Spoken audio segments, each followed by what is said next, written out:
Hello, आवाज आ रही है? Yes sir. Recording this may- अच्छा, जल्दी से आ जाएं। ये मैं दोबारा स्क्रीन शेयर कर रहा हूँ। जी बताइए, स्क्रीन नजर आ रही है आप सबको? जी सर। ठीक है, ओके, फिर आगे चलते हैं। ये क्वेश्चंस आप सब प्रैक्टिस कर लीजिएगा। ग्राफ वाले क्वेश्चन है। अच्छे बताइए, करवाऊं या लास्ट टाइम मैंने शायद इसको पता नहीं करवाया था कि नहीं करवाया था, या रहने दूं? बताइए भाई, जोर से बोले, जरा आवाज कम आ रही है। हेलो, स्किप कर दें? Yes sir. चलिए फिर इसको हम ग्राफिकल को रहने देते हैं। हाँ, ये बड़े इंपॉर्टेंट है, याद है आप लोगों को? जी, क्वेश्चन याद है ना? तो Hussain Naqvi, Hussain Yes, sir. Read करो जरा जोर से। Obtain the energy stored in each capacitor in figure 6.12 under DC conditions. जी, वो कह रहा है कि obtain the energy stored capacitor. यहाँ पहले तो ये बताया कितने कैपेसिटर्स हैं, 2 कैपेसिटर है। और इंडक्टर भी है क्या? 2 सर। भाई जोर से बोलो, क्या कह रहे हो? 2 सर, कोई इंडक्टर नहीं है। इंडक्टर नहीं है, तो सिर्फ कैपेसिटर्स हैं, ठीक है। तो अब और बात ये 4 है, हाँ बोलो। और 4 रजिस्टर है। हाँ, 4 रेजिस्टर्स हैं। तो देखिए, 2 कैपेसिटर्स है, तो एनर्जी स्टोर रेजिस्टर में तो होती नहीं, अभी बताया था आपको। वो तो सिर्फ खर्च करता है। स्टोर कौन करता है, इंडक्टर या कैपेसिटर? तो यहाँ इंडक्टर है नहीं, और इंडक्टर भी हमने पढ़ा भी नहीं है। कैपेसिटर हमने पढ़ा है। तो मैंने आपको अभी पढ़ाया था थोड़ी देर पहले कि एनर्जी का फॉर्मूला होता है। क्या होता है बताएं? कैपेसिटर की एनर्जी का हाफ फॉर्मूला क्या होता है? Half CV square sir. बिल्कुल सही, वेरी गुड। तो अब आप मुझे खुद बताएं कि हाफ सी स्क्वायर, तो अगर मुझे इसका कैपेसिटर की एनर्जी निकालनी है, तो इसका सी कितना है? 2 मिलीफैरेड। Yes sir. और हाफ लगाएंगे, अब रह गया वी। इसके क्रॉस 20। वोल्टेज चाहिए। इसी तरह यहां पर इसके क्रॉस वोल्टेज चाहिए। और ये कह रहे हैं यस अंडर डीसी कंडीशंस। ये बहुत इंपॉर्टेंट वर्ड है, सेंटेंस का पार्ट है। अंडर डीसी कंडीशंस क्या मतलब होता है? अंडर डीसी कंडीशंस का वोल्टेज सेम। सॉरी, क्या कह रहे हैं? वोल्टेज शायद 0 हो जाएगी। नहीं नहीं नहीं, अंडर डीसी कंडीशंस का मतलब ये होता है, अभी थोड़ी देर पहले आपने 4 रिजल्ट्स पढ़े थे कैपेसिटर के, याद है आप लोगों को? क्या थे वो? थोड़ी देर पहले मैंने पढ़ाए हैं, अभी 5 मिनट पहले। 4 results. Sir capacitor open circuit होता है। पहले में क्या हमने पढ़ा था कि कैपेसिटर डीसी में ओपन होता है। दूसरे में पढ़ा था कैपेसिटर अपने क्रॉस वोल्टेज को एब्रप्टली चेंज नहीं होने देगा। तीसरा हमने पढ़ा था कि रियल कैपेसिटर सिर्फ और सिर्फ पावर को स्टोर करता है, एनर्जी को डिसिपेट नहीं करता। और चौथा हमने उसका रियल मॉडल पढ़ा था। ये 4 चीजें पढ़ी थी, ये जहन में होनी चाहिए। तो पहली बात वो क्या कहता है, कैपेसिटर डीसी में ओपन होता है। तो अंडर डीसी कंडीशन का मतलब ये है कि इसमें आपके पास कैपेसिटर सारे के सारे क्या होंगे? Open circuit. तो ये कैसे बनेगा बताएं? डायग्राम कैसी बनेगी? 6 मिली एम्प्स, 3 किलो ओम,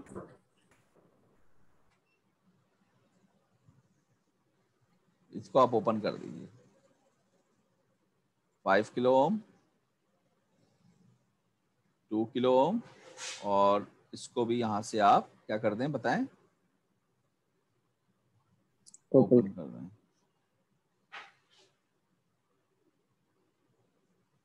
4 किलो।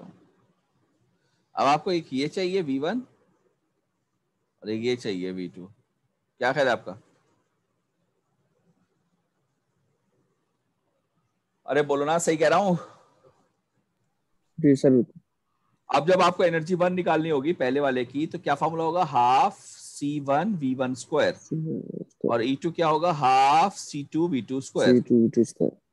अब C1 मौजूद है, C2 भी मौजूद है, सिर्फ V1 V2 चाहिए। V1 ये रहा, V2 ये रहा। तो अब V1 V2 निकाले, तो यहां से अब आपका मिड वन का काम स्टार्ट हो गया। क्योंकि आप देखें सारा सर्किट का रेसिस्टर और सोर्स भी सर्किट है ना, कैपेसिटर तो हट गए। क्या ख्याल है आपका?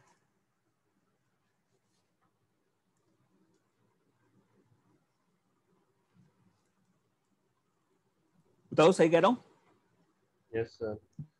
अब आप अगर गौर करें, अगर मुझे V1 निकालना है तो ये V1 इस नोड का विद रिस्पेक्ट टू इस नोड है, तो ये नोड ये वाली है हुई ना, यानी ये वोल्टेज निकालेंगे 2K के क्रॉस। क्या ख्याल है आपका?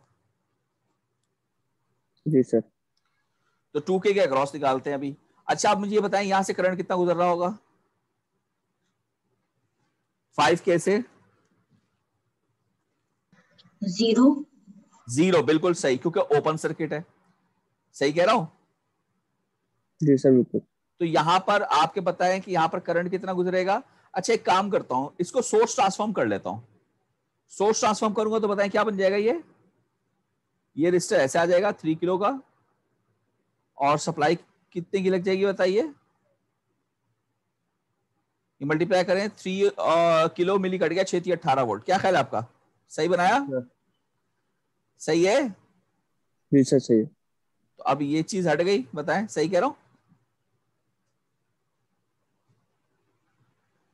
ये चीज हट गई ना? जी सर। अब ये पूरा एक सीरीज सर्किट नहीं बन गया, बताएं, क्योंकि नीचे करंट तो जा नहीं रहा। बोलो। जी सर पूरा सीरीज सर्किट बना। तो V1 अगर निकालना है तो वोल्टेज डिवाइडर रूल लगा सकता हूं। वोल्टेज डिवाइडर जी रूल सर। यानी 2 के ऊपर आएगा, नीचे क्या आएगा 2K plus 3K plus 4K, 4 3 7, 7 और 2 9, 9K इंटू 18। K से K कट गया और 9 से 18, तो V1 की वैल्यू कितनी आ गई? 4 वोल्ट। अच्छा इसी तरह आपने V2 निकाला, आप बताएं V2 किसके क्रॉस है? जैसे V1 था 2K के क्रॉस, तो V2 किसके क्रॉस हुआ बताइए? 4 माइक्रोफैरड। Sorry, 4 microfarad.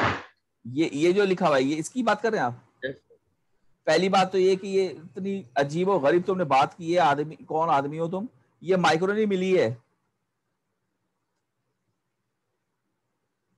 ये तो यार 9th क्लास में पढ़ते थे हम। This is called milli, this is called micro. इतना नहीं पता आपको? भाई सुन रहे हो? Hello, yes sir. ये मिली है कि माइक्रो है? मिली है सर। हाँ तो फिर माइक्रो क्यों बोल रहे हो? मिली है। दूसरी बात, V2 आप कह रहे 4 मिली फैरेड के, भाई वो तो हमें पता है। यहां बताओ ना, इस सर्किट में जो मैंने अभी बनाया, इधर तो 4 मिली फैरेड है ही नहीं, ओपन सर्किट हुआ हुआ है। बस 4 किलो ओम।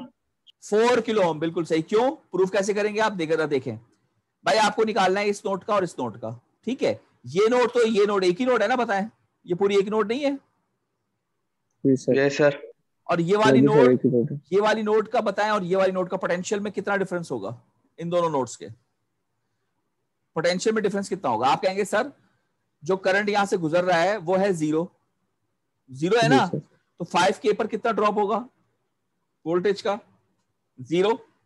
0 0 सर। होगा सर। 20 IR होता है ना भाई, I0 तो V भी 0 ना। जी जी सर यस बिल्कुल। सर। 5K पर जो वोल्टेज ड्रॉप है वो 0 है। इसका मतलब ये कि आप पोटेंशियल डिफरेंस 0 है, तो इसका मतलब जो पोटेंशियल यहाँ है वही पोटेंशियल यहाँ है, तो इसका मतलब ये एक ही नोड होगा ना सारी की सारी। जी सर पूरी एक ही नोट है। इसका मतलब V2 जो है वो 4K के क्रॉस ही ड्रॉप हो रहा 4 है। के क्रॉस। तो V2 निकालना है तो 4K हम ऊपर रखेंगे, नीचे वही रखेंगे 9K इंटू 18। ये V2 कितना आ गया आपका? 9 दूनी 8 वोल्ट। ठीक है जी, तो ये 4 वोल्ट यहाँ रखे और 8 वोल्ट यहाँ रखे। बताएं ये आंसर 16 मिलीजूल और 128 मिलीजूल आ रहा है कि नहीं आ रहा? चेक करें, कैलकुलेटर में रखिए और बताइए।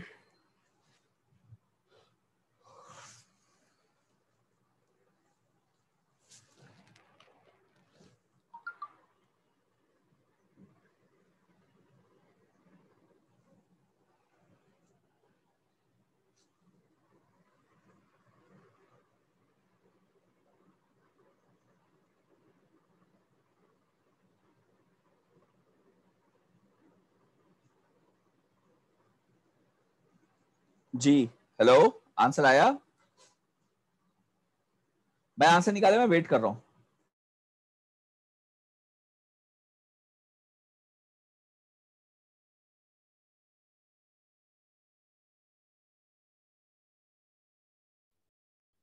यस सर, आंसर निकालिए।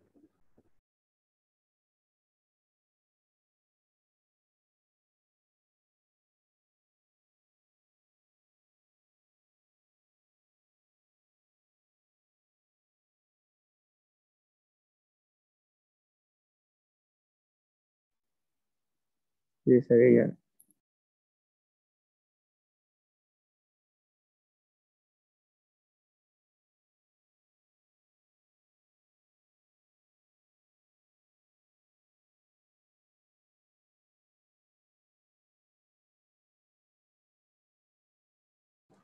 जी भाई 16 मिली जूल, 128 मिली जूल आ गया जी सर। सबका, कोई मसला तो नहीं, आगे चलो। जी सर। ओके नेक्स्ट क्वेश्चन जी। ठीक है ये ये अभी करें जल्दी से, 5 मिनट है आपके पास, करिए इसको जल्दी से, 5 मिनट है।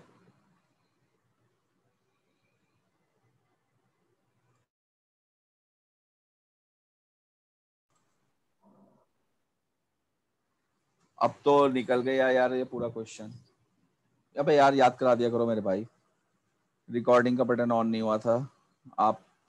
चलो खैर, मैं ये बता रहा था कि ये हमने सॉल्व किया इंटर के तरीके से, ठीक है ना। और ये पूरा क्वेश्चन जो है वो आपको फाइनल एग्जाम का था। इसमें हमने सबसे पहले क्या किया, मैं जरा जल्दी से रिवाइज कर देता हूँ क्योंकि रिकॉर्डिंग ऑन नहीं थी। हमने ये किया कि इनको कंबाइन करके एक बना लिया। तो ये कैसे बना, 60 और 30, ये सीरीज में है तो सीरीज में ये ऐड नहीं होते, इनवर्स होते हैं, उल्टा होता है रेजिस्टर का। तो 60 और 30 का इनवर्स करेंगे तो ये आ जाएगा 20। फिर यहाँ एक 20 और एक 20 पैरेलल में है तो इनको ऐड कर देंगे, ये हो जाएगा 40। अब ये 40 और 40 सीरीज में है तो इनका इनवर्स करेंगे तो ये आ जाएगा 20। तो ये रिजल्ट बन गया 20 माइक्रोफैराड। अब यहाँ से मैंने Q इक्वल टू CV करके Q निकाल लिया तो ये आ गया 1200 माइक्रोकूलम, 1200। इसको मैंने दोबारा खोला तो दोबारा क्या खुलेगा, 40 और 40 करके खुलेगा लाइक दिस, और इससे गुजरा 1200 माइक्रोकूलम। तो आपने निकालना है V1 और V2, तो आपने V1 और V2 दोनों निकालिए, 30-30 आ गया। ये पहले दो आंसर्स। फिर आप ये कहते हैं कि इसका मैं निकाल चुका हूँ 30, तो इसको 40 को दोबारा खोले तो ये कितना आएगा, 40 खुलेगा तो 20-20 आ जाएगा लाइक दिस। यहाँ का वोल्टेज कितना है 30 वोल्ट, इधर भी 30 इधर भी 30, तो इधर का क्यों निकाल लें, वो आ गया 600 माइक्रोकूलम। फिर ये 20 जो था वो इन दोनों को कंबाइन करके मिल रहा था 60 और 30 को। तो हमने कहा कि यही वाला जो 600 है वो यहाँ से घूम रहा होगा, तो V3 निकालेंगे आप तो वो आ गया 10 वोल्ट, और V4 निकालेंगे तो वो आ गया 20 वोल्ट। That's it. ये क्वेश्चन था फाइनल एग्जाम वाला, ठीक है जी। ओके जी, इसके बाद कैपेसिटर का इंट्रोडक्शन हमारा तकरीबन कंप्लीट होता है और इंडक्टर हम स्टार्ट करते हैं, ठीक है। यहाँ तक कोई प्रॉब्लम, कोई मसला? No sir. ओके, इसके बाद हम इंडक्टर्स पे आते हैं। इंडक्टर में हमारे पास देखें, वही वाली बात हम पहले करते हैं कि इंडक्टर में हमारे पास जैसे कि रेसिस्टर होता है, रेसिस्टर का ओम्स लॉ क्या होता है, यहाँ से गुजरने वाला करंट, यहाँ पे ड्रॉप होने वाला वोल्टेज, और ये इसका रेसिस्टर, तो ये होता है V/IR, यही था। और I किसके बराबर होगा, V/R। तो यही काम हम जब कैपेसिटर में करते थे तो क्या होता था बताइए, I किसके बराबर है, C/dV/dt, ड्यूटी। और V किसके बराबर है, 1/C integral I/dt plus initial, यानी डिफरेंशियल और इंटीग्रल इक्वेशंस आ रही हैं। अब जब हम इंडक्टर में यही काम करेंगे ना, ये करंट है, ये इसका इंडक्टर है, ये इसका वोल्टेज है, तो इसमें बस फर्क ये आएगा कि इसका वोल्टेज और करंट यहाँ पर रिप्लेस हो जाएगा, यानी कि ये वाला फॉर्मूला बनेगा जो ये लिखा है। तो वोल्टेज किसके बराबर होगा, L/di/dt। Inductor voltage, inductor voltage, inductor का जरा देखें, यहाँ पर है I C/dV/dt, यहाँ पर है V L/di/dt, तो इनवर्स हो गया। इसी तरह यहाँ पे भी इन्वर्स करते हैं कि यहाँ पर वोल्टेज पे आप क्या लिखेंगे, करंट आप निकालेंगे 1/L 0 to T, यहाँ क्या आएगा, voltage plus I I naught. जी। नोट कर लीजिए इसको जल्दी से।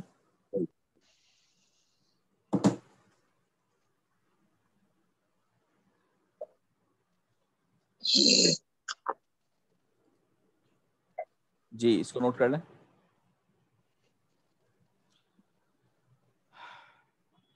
आज एब्सेंट कौन है,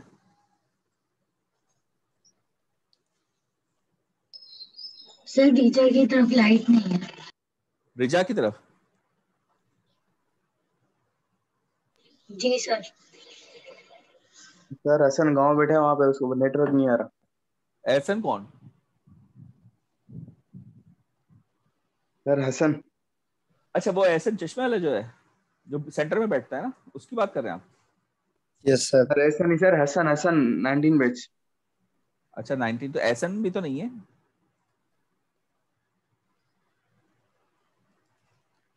ओके ये क्वेश्चंस आपने नोट कर ली, तो ये आगे चलते हैं। ये पहली क्वेश्चन आ गई थी और दूसरी क्वेश्चन आपके पास ये आ जाएगी ये। अच्छा अब हम करेंगे इंडक्टर की एनर्जी। तो बताएं इंडक्टर एनर्जी का फॉर्मूला क्या होना चाहिए?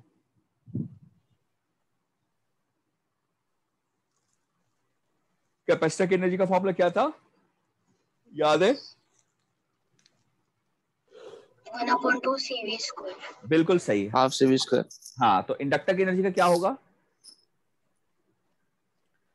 भाई? इसको रिवर्स कर देना, वो है half half LI square. CV half LI square. Square. आप C की जगह पे कर दें L और V की जगह पे कर दें करंट, क्योंकि इंडक्टर में इंपॉर्टेंट क्या होती है? Current. Half LI square, like this, इसको लिख लीजिए हाफ LI स्क्वायर। ये बहुत इंपॉर्टेंट है, हाफ LI स्क्वायर। और इससे एक और बात पता चलती है क्या, जैसे कैपेसिटर में हम कहते थे कि भाई वोल्टेज का अचानक चेंज का मतलब है एनर्जी का अचानक चेंज जो पॉसिबल नहीं, तो कैपेसिटर अपने वोल्टेज को मेंटेन रखता है। इसी तरह यहाँ पर देखें तो यहाँ पर डिपेंड कर रहा है करंट पे इंडक्टर के, तो करंट का एब्रप्ट चेंज इंडक्टर का मतलब ये हुआ कि एनर्जी अचानक तब्दील हो जाए, लॉ ऑफ कंजर्वेशन एनर्जी जो है वो वायलेट हो जाती है, पॉसिबल नहीं है। तो इंडक्टर अपने करंट को मेंटेन रखता है, ठीक है? कैपेसिटर अपने वोल्टेज को मेंटेन रखता है, इंडक्टर अपने करंट को मेंटेन रखता है। करंट को बैठे। ये वही 4 रिजल्ट्स आ गए। सबसे पहले देख लें, अगर मैं डीसी में इंडक्टर लगाता हूं तो डीसी में करंट होता है कांस्टेंट, तो कांस्टेंट का डिफरेंशियल क्या होगा? 0। तो 0 इंटू एल इज 0, तो वोल्टेज 0 आ जाएगा। और 0 वोल्टेज का मतलब होता है शॉर्ट सर्किट। 0 करंट का मतलब ओपन सर्किट और 0 वोल्टेज का मतलब शॉर्ट सर्किट। तो ये डीसी के अंदर क्या होगा? ये शॉर्ट होंगे इंडक्टर। शॉर्ट हो जाएगा। हाँ नोट कर लें, इंडक्टर क्या होंगे? इसी बात पे गलतियां हुई आपकी, इंडक्टर शॉर्ट हो जाएंगे। सही है?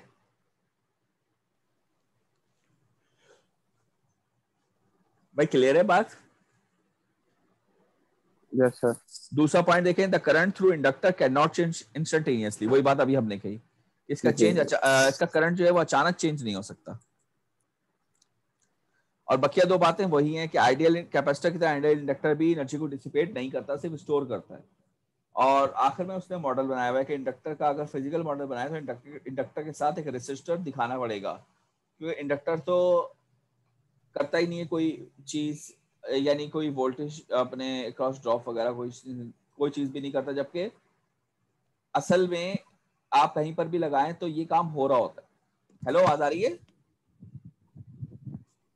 हेलो जी सर। हाँ तो मैं ये कह रहा था कि इंडक्टर यानी वोल्टेज को ड्रॉप नहीं करेगा या एनर्जी को डिसिपेट नहीं करेगा आइडियल में, जैसे कैपेसिटर नहीं करता, ठीक है ना?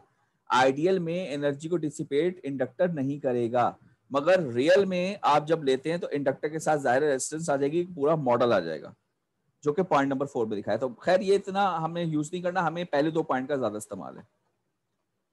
ये क्वेश्चंस आ गए, ये फिर वैसे ही 4 क्वेश्चंस हैं, तो जल्दी से 5 मिनट आपके पास सॉल्व करें इसको, बल्कि ये टाइम खत्म होने वाला है तो ये जल्दी से सॉल्व करें। मैं नई मीटिंग शुरू करूंगा 5 मिनट बाद, यानी मीटिंग खत्म नहीं कर रहा हूं, अभी चल रही है, आप इसको सॉल्व कर लें 5 मिनट में। लेकिन सब बच्चे करें, ऐसा ना हो कि 1-2 कर रहे हो, सिर्फ सब करें, ठीक है?